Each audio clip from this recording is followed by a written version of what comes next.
اے ایمان والو، اللہ سے ڈرتے رہو، اور ہر شخص کو دیکھنا چاہیے کہ اس نے کل یعنی آخرت کے لیے کیا سامان بھیجا ہے۔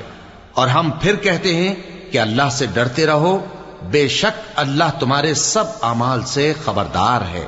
اور ان لوگوں جیسے نہ ہو جانا جنہوں نے اللہ کو بھلا دیا تو اللہ نے انہیں ایسا کر دیا کہ وہ خود اپنے آپ کو بھول گئے۔ یہی لوگ ہیں نافرمان۔ اہل دوزخ اور اہل بہشت برابر نہیں، اہل بہشت ہی کامیابی حاصل کرنے والے ہیں۔ اگر ہم یہ قرآن کسی پہاڑ پر نازل کرتے تو تم اس کو دیکھتے کہ اللہ کے خوف سے دبا اور پھٹا جاتا ہے۔